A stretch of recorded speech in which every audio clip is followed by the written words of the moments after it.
ಬೆಂಗಳೂರಿಂದ ಉತ್ತರಕ್ಕೆ ಸುಮಾರು 60 ಕಿಲೋಮೀಟರ್ ದೂರ ಇರುವ ಮತ್ತು ಸಮುದ್ರ ಮಟ್ಟದಿಂದ 1478 ಮೀಟರ್ ಎತ್ತರದಲ್ಲಿರುವ ನಂದಿ ಬೆಟ್ಟವು ಮೊದಲು ನಂದಿದುರ್ಗ ಎಂದು ಕರೆಯುತ್ತಿದ್ದರು.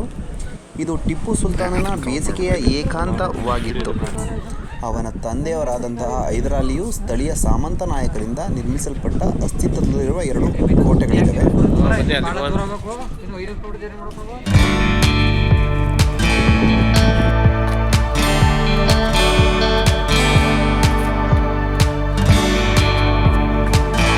ಅರ್ಕಾವತಿಯ ನದಿ ಮೂಲ ಇದೆ.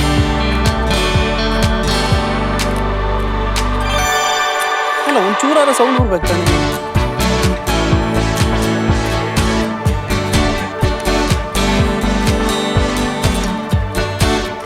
ಓ, ಯಾಕೆ ಹೋಗ್ಬಿಟ್ಟಿದೆ ಇದು?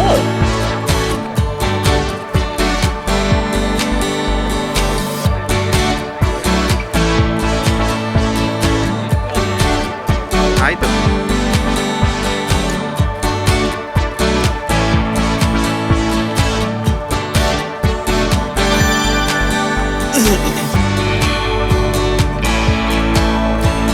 ನೋಡ್ರಿ, ಅರ್ಕಾವತಿ ನದಿ ಮೂಲವ.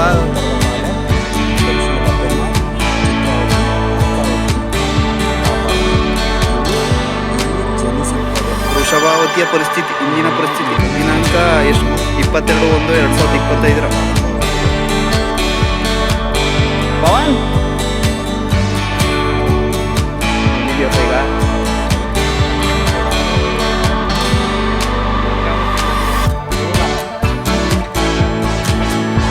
ಏಯ್ ರೀ,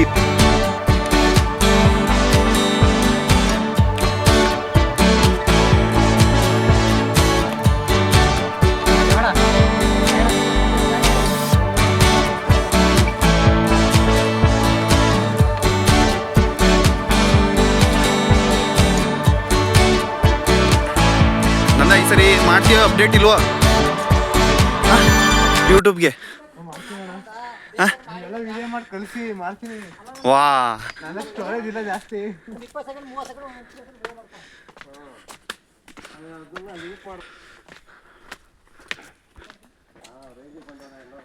ಸರ್ ಇಲ್ಲಿ ನೋಡಿ. ನಂದಿ ಬೆಟ್ಟವು ಬೆಂಗಳೂರು ಪ್ರವಾಸಿಗರ ಸ್ವರ್ಗವಾಗಿದೆ. ಇದನ್ನು ನೋಡಲು ಅತಿ ಹೆಚ್ಚು ಜನ ವೀಕೆಂಡಿನಲ್ಲಿ ಅತಿ ಹೆಚ್ಚು ಜನ ಸೇರಿರುತ್ತಾರೆ.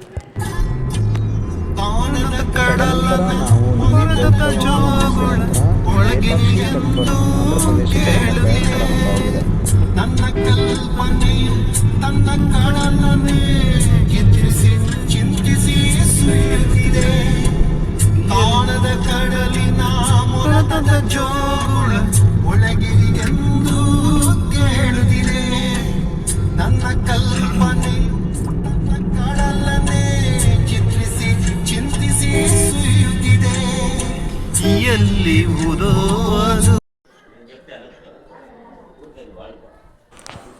ಲೇಪಾಕ್ಷಿ ದೇವಸ್ಥಾನ. ಇದು ಇತಿಹಾಸ. ವಿಜಯನಗರ ಅರಸರ ಆಳ್ವಿಕೆಯ ಸಮಯದಲ್ಲಿ ಈ ದೇವಸ್ಥಾನವನ್ನು ಕಟ್ಟಲಾಗಿದೆ. ಶ್ರೀಕೃಷ್ಣ ದೇವರಾಯನ ತಮ್ಮ ಅಚ್ಯುತರಾಯನ ಕಾಲದಲ್ಲಿ ಪೆನ್ನುಗೋಡ ಪ್ರದೇಶದಲ್ಲಿ ಕೋಶಾಧಿಕಾರಿಯಾಗಿದ್ದ ವಿರೂಪಣ್ಣ ಈ ದೇವಸ್ಥಾನವನ್ನು ಕಟ್ಟಿಸಿದರು ಎನ್ನುವ ಮಾಹಿತಿ ಇದೆ. ರಾಮಾಯಣದ ಕಾಲದಲ್ಲಿ ರಾವಣ ಸೀತೆಯನ್ನು ಅಪಹರಿಸಿಕೊಂಡು ಹೋಗುವ ಜಟಾಯು ಪಕ್ಷಿ ರಾವಣನ ತಡೆಯಿತೆಂದು ವಿವರಿಸಲಾಗಿದೆ. ಈ ದೇವಸ್ಥಾನವನ್ನು ಸುಮಾರು 16 ಶತಮಾನಗಳ ಹಿಂದೆ ನಿರ್ಮಿಸಲಾಯಿತೆಂದು ಪ್ರತೀತಿ ಇದೆ. ಈ ದೇವಸ್ಥಾನವು 7 ಪ್ರಕಾರದ ವಿಸ್ತಾರಕವಾಗಿದ್ದು ಈಗ 3 ಪ್ರಕಾರಗಳನ್ನು ಮಾತ್ರ ಉಳಿದಿವೆ. ಉಳಿದಿದ್ದು ಊರು ಬೆಳೆಯುತ್ತಿದ್ದಂತೆ ಊರ ಒಳಗಡೆ ಸೇರಿ ಹೋಗಿವೆ. ಈ ದೇವಸ್ಥಾನವನ್ನು ಕರ್ಮಶೂಲ್ಯವೆಂಬ ಆಮೆ ಆಕಾರದ ಬೆಟ್ಟದ ಮೇಲೆ ಕಟ್ಟಲಾಗಿದೆ. ಬೂದಿಯಿಂದ ಕಲ್ಲುಗಳನ್ನು ಜೋಡಿಸಿದ್ದಾರೆ ವಿನಃ ಇದಕ್ಕಾಗಿ ತಳಪಾಯವಾಗಲಿ ಆಧಾರವಾಗಲಿ ಕಂಡುಬರುವುದಿಲ್ಲ. ದೇವಸ್ಥಾನದ ಮೊದಲ ಪ್ರಕಾರದಲ್ಲಿ ಸ್ತಂಭಗಳಲ್ಲಿ ಶಿವ ಪಾರ್ವತಿಯರ ಮುಂದೆ ರಂಬೆ ನಾಟ್ಯವಾಡುವುದನ್ನು ಮತ್ತು ಅಲ್ಲಿನ ಸಭಾ ಸದಸ್ಯರಾಗಿ ಊರಿಯರು ಮತ್ತು ಮತ್ತಿತರರು ವೀಕ್ಷಿಸುತ್ತಿರುವ ದೃಶ್ಯ ಮತ್ತು ರಂಬೆ ಬೃಹದೇಶ್ವರರನ್ನು ನೋಡುತ್ತಾ ನರ್ತನ ಮಾಡುವಂತಿದೆ. ಆ ಸ್ಥಾನದಲ್ಲಿ ಪರಮೇಶ್ವರ, ಪಾರ್ವತಿ ಮತ್ತಿತರರು ಕುಳಿತು ನರ್ತನ ಮಾಡುತ್ತಿರುವ ಕೆತ್ತನೆಗಳಿವೆ. ಈ ಸ್ತಂಭಗಳಿಗೆ ಯಾವುದೇ ಆಧಾರವಿಲ್ಲ. ಇದನ್ನು ಹಾಗೆಯೇ ನಿಲ್ಲಿಸಲಾಗಿದೆ. ಮೇಲ್ಛಾವಣಿಯಲ್ಲಿನ ಕಮಲದಲ್ಲಿರುವ ಗುರುತ್ವಾಕರ್ಷಣೆಯ ಬಲವು ಅಳವಡಿಸುತ್ತಿದ್ದಂತೆಯೇ ಇಲ್ಲಿರುವ ಬಲಬದಿಯ 8 ಅಡಿ ಎತ್ತರದ ಸ್ತಂಭ ಒಂದು ಕೆಳಗಿನ ನೆಲಕ್ಕೆ ತಾಗದೆ ನಿಂತಿದೆ. ಆದರೆ ಸ್ತಂಭದ ಬುಡದ ಕಲ್ಲಿನ ಮೇಲೆ ನಿಂತಿಲ್ಲ. ಮೊದಲೆಲ್ಲ ಬಟ್ಟೆ ಕಾಗದವನ್ನು ಒಂದು ಕಡೆಯಿಂದ ಹಾಕಿ ಮತ್ತೊಂದು ಕಡೆ ತೆಗೆಯುತ್ತಿದ್ದರಂತೆ. ಆಂಗ್ಲ ಇಂಜಿನಿಯರ್ ಒಬ್ಬನಿಗೆ ಇದು ಸಾಧ್ಯವಾಗದ ಮಾತು ಎನ್ನಿಸಿ ಆ ಸ್ತಂಭವನ್ನು ಸರಿಸಿದಾಗ ಸುತ್ತಮುತ್ತಲಿನ ಸ್ತಂಭಗಳು ಅಲುಗಾಡತೊಡಗಿದಾಗ ಅವಕ್ಕೆ ಹಾನಿ ಆಗಬಹುದೆಂದು ಅಂಶ ಅವನಿಗೆ ಮನವರಿಕೆ ಆಯಿತಂತೆ. ಹಾಗೆ ಅವನು ದೂಡಲು ಯತ್ನಿಸಿದ ಸ್ತಂಭ ಮಾತ್ರ ಒಂದು ಬದಿ ಹಂಪಿ ಬ್ಲಡ್ ಬರ್ತದೆ ತಲೆಯಲ್ಲಿ ಕೆಚ್ಚಿದ್ರೆ. ಏನ್ ಕಂಬ ಕುಮಾರ ಅಲ್ಲಿಂದ ಇಲ್ಲಿ ಗಂಟ ಅಂದ್ರೆ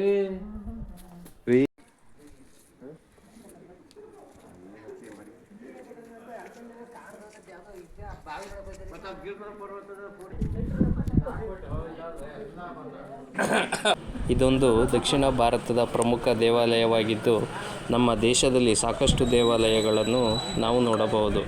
ಅದರಲ್ಲೂ ದಕ್ಷಿಣ ಭಾರತದಲ್ಲಿ ದೇವಾಲಯಗಳಿಗೆ ಲೆಕ್ಕವೇ ಇಲ್ಲ. ಇಲ್ಲಿನ ಪ್ರತಿಯೊಂದು ದೇವಾಲಯವು ಒಂದೊಂದು ಇತಿಹಾಸ ಹಿನ್ನೆಲೆಯನ್ನು ನಿಗೂಢತೆ ಇಲ್ಲಿನ ಪ್ರತಿಯೊಂದು ದೇವಾಲಯವು ಒಂದೊಂದು ಐತಿಹಾಸಿಕ ಹಿನ್ನೆಲೆ ಮತ್ತು ನಿಗೂಢತೆಯನ್ನು ಪಡೆದುಕೊಂಡಿದೆ. ಎರಡನೆಯ ಪ್ರಕಾರಕ್ಕೆ ಹೋದಂತೆ ಬೃಹತಾಕಾರದ 7 ಹೆಡೆಯ ನಾಗನ ಮೇಲೆ ಕುಳಿತಿರುವ ನಾಗಲಿಂಗವಿದೆ. ನಾಗಲಿಂಗನ ಕೆತ್ತನೆಯ ಕತೆ ಹೀಗಿದೆ. ಪ್ರಧಾನ ಶಿಲ್ಪಿಗಳು ಊಟ ಮಾಡಲು ಬಂದಾಗ ಅವರ ತಾಯಿ ಇನ್ನೂ ಅಡುಗೆ ಮಾಡುತ್ತಿದ್ದರಂತೆ. ತನ್ನ ತಾಯಿ ಅಡುಗೆ ಮಾಡಿ ಮುಗಿಸುವಷ್ಟರಲ್ಲಿ ಶಿಲ್ಪಿಗಳು ಈ ನಾಗಲಿಂಗವನ್ನು ಕೆತ್ತಿದರಂತೆ. ನಾಗಲಿಂಗನ ಎದುರಿನ ಕೋಣೆಯೇ ಅಡುಗೆ ಮನೆಯಾಗಿದ್ದು ಅದಕ್ಕೊಂದು ಪರದೆ ಕಟ್ಟಿ ತಾವು ನಾಗಲಿಂಗನ ಕೆತ್ತನೆಗೆ ತೊಡಗಿಸಿಕೊಂಡಿದ್ದರಂತೆ. ಇಲ್ಲಿ ನೋಡುತ್ತಿರುವ ಕಂಬವು ಹ್ಯಾಂಗಿಂಗ್ ಪಿಲ್ಲರ್ ಆಗಿದೆ. ಇದು ಈ ದೇವಸ್ಥಾನದ ಅತ್ಯಂತ ಆಕರ್ಷಕ ಸ್ತಂಭವಾಗಿದೆ.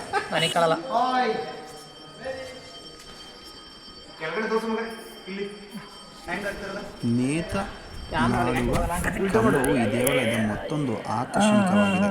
ಈ ಕಂಬದ ಬುಡ ಮತ್ತು ನೆಲದ ಅಂತರವಿದ್ದು ಇದರ ಮೂಲಕ ಬಟ್ಟೆ ಕಾಗದವನ್ನು ಹಾದು ಹೋಗಬಹುದು. ಏಕೆಂದರೆ ಈ ಕಂಬವು ಸ್ವಲ್ಪ ಸ್ಥಳಾಂತರಗೊಂಡು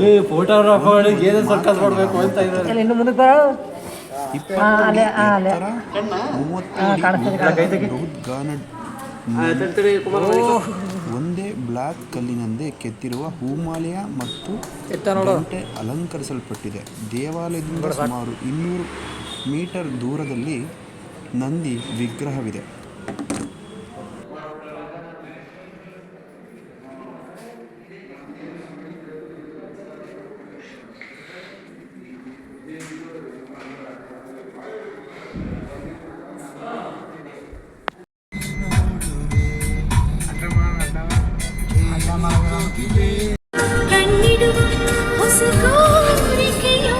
ಒಳ್ಳೆ ಮೋರಿಗಳು ಬರ್ತಾಕನ ಬೀಜ ಇಲ್ಲ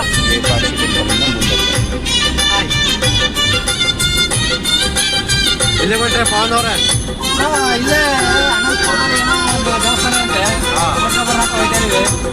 ನೋಡ್ಕೊಂಬಂಬಿಟ್ಟು ಹೇಳ್ಬಿಡಿ ಬಂದು ಹೇಳ್ತೀವಿ.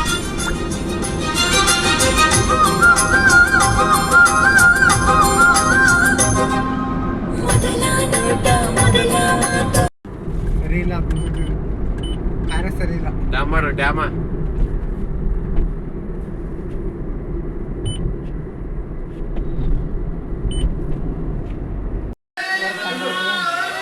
ಯಗಟಿ ದೇವಸ್ಥಾನದ ಪುಷ್ಕರಣಿ. ಇಲ್ಲಿ ನಂದೀಶ್ವರ ವಿಗ್ರಹವು ಪ್ರಮುಖವಾಗಿದ್ದು ಮುಂದೆ ದೇವಸ್ಥಾನದ ಪ್ರಾಂಗಣದಲ್ಲಿ ಚಿಕ್ಕ ಕೆರೆ ಇದೆ. ನಿಸರ್ಗದ ಮಡಿಲಲ್ಲಿ ಹುಟ್ಟುವ ಮಲೆನಾಡಿನ ಕೆರೆ ಇಳಿಜಾರಿನಲ್ಲಿ ವರ್ಷಕ್ಕೆ ಹರಿಯುವ ಪುಟ್ಟ ನದಿ ನಂದಿ ವಿಗ್ರಹದ ಬಾಯಿಯಿಂದ ದೇವಸ್ಥಾನದ ಆವರಣದ ಮೂಲೆಯವರೆಗೂ ತಲುಪುತ್ತದೆ. ಮೂಲೆಯಲ್ಲಿರುವ ನೀರು ಯಾವುದೇ ಸಮಯದಲ್ಲಿ ಒಂದೇ ಮಟ್ಟದಲ್ಲಿ ಇರುವುದು ಗಮನಾರ್ಹ. ಈ ಮೂಲೆಯಲ್ಲಿರುವ ನೀರು ಕೊಳವನ್ನು ತಲುಪುತ್ತದೆ. ಇದರ ನೀರು ಔಷಧೀಯ ಗುಣಗಳನ್ನು ಹೊಂದಿದ್ದು ಸ್ನಾನ ಮಾಡುವುದರಿಂದ ಎಲ್ಲ ಕಾಯಿಲೆಗಳು ನಿವಾರಣೆಯಾಗುತ್ತದೆ ಎಂದು ಭಕ್ತರು ನಂಬುತ್ತಾರೆ. ಅಗಸ್ತ್ಯ ಮುನಿಗಳು ಈ ಕೊಳದಲ್ಲಿ ಸ್ನಾನ ಮಾಡಿ ನಂತರ ಶಿವನನ್ನು ಪೂಜಿಸುತ್ತಿದ್ದರು. ದೇವಾಲಯದ ಮುಖ್ಯ ಗೋಪುರವು 5 ಅಂತಸ್ತುಗಳನ್ನು ಹೊಂದಿದೆ. ಇದರ ಆಚೆಗೆ ರಂಗ ಮಂಟಪ, ಮುಖ್ಯ ಮಂಟಪ, ಅಂತರಾಳವಿದೆ. ಗರ್ಭಗುಡಿಯಲ್ಲಿ ಲಿಂಗ ರೂಪದ ದೇವರು ಮೇಲೆ ಉಮಾ ಮಹೇಶ್ವರನ ವಿಗ್ರಹವಿದೆ.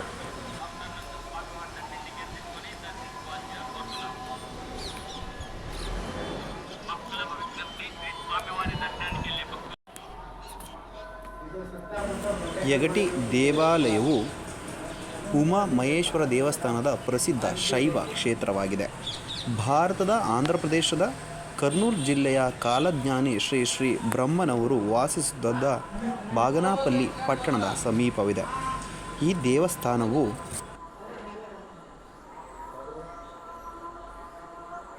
ಈ ದೇವಾಲಯವನ್ನು ಇಲ್ಲಿ ಸ್ಥಾಪಿಸಲಾದ ನಂದಿ ಪ್ರತಿಮೆ 20 ವರ್ಷಗಳಿಗೊಮ್ಮೆ 1 ಇಂಚು ಬೆಳೆಯುತ್ತದೆ ಎಂದು ಭಾರತೀಯ ಪುರಾತತ್ವ ಇಲಾಖೆ ಸಮೀಕ್ಷೆಯಲ್ಲಿ ದೃಢಪಟ್ಟಿದೆ. ಯಗಂಟಿಯ ಆಯ್ತಾಯ್ತು ಬಂದೆ. ಉಮಾ ಮಹೇಶ್ವರ ಸ್ವಾಮಿ ದೇವಸ್ಥಾನ. ಅಪ್ಪ ಸುಸ್ತಾಗೋಯ್ತು. ಯೋಸರ ಇಲ್ಲೇ ನೀರು ಬೀಳೋದು. ಇದು ಶಿವನ ವಾಸಸ್ಥಾನವಾಗಿದೆ. ಇಲ್ಲಿ ನೋಡಿ ಲಿಂಗ ನೀರು ದೇವರು ಬಿದ್ದು ಸಹ ಇದೆ. ಇದು ಗುಹೆಯಾಗಿದೆ. ರೀ ಬಾವಲಿ ಅದು. ಇಲ್ಲಿ ಅಗಸ್ತ್ಯ ಮಹರ್ಷಿಗಳು ತಪಸ್ಸು ಮಾಡಿದ ಗುಹೆ ಮತ್ತು ಇಲ್ಲ ಅಷ್ಟೇ. ವೀರಭದ್ರೇಶ್ವರ ತಪಸ್ಸು ಮಾಡಿದ ಗುಹೆಗಳ ಸಂಬಂಧಿಸಿದಂತೆ ಐತಿಹಾಸಿಕ ಮತ್ತು ಪೌರಾಣಿಕ ದಂತಕಥೆಗಳನ್ನು ಹೇಳಲಾಗಿದೆ. ಯಗಂಟಿಯಲ್ಲಿರುವ ದೇವಸ್ಥಾನದ ನಂದಿ ವಿಗ್ರಹದ ಹೆಸರು ಯಗಂಟಿ ಬಸವಣ್ಣ. ಕಲಿಯುಗದ ಅಂತ್ಯದ ವೇಳೆಗೆ ಯಗಂಟಿ ಬಸವಣ್ಣನವರು ಉದಯಿಸಿ ಸ್ಥಾನ ಪಡೆಯುತ್ತಾರೆ ಎಂದು ಶ್ರೀ ಪುತುಲೂರಿ ವೀರಭದ್ರೇಶ್ವರ ಸ್ವಾಮಿಗಳು ಹೇಳಿದ್ದಾರೆ. ಅಲ್ಲ ಅಟ್ಲೀಸ್ಟ್ ಈಗ ಸ್ನಾನ ಮಾಡಕ್ ಹೋದ ನಾನು ಹೋಗೋದಿಲ್ವೇ ಒಂದು ಪಕ್ಷ ಒಂದು 2 ಕವರ್ ಮಾಡ್ಬೇಕು. ಎರಡನ್ನೂ ಕವರ್ ಮಾಡ್ಬೋದಾಯ್ತು. ಹೋಗೋ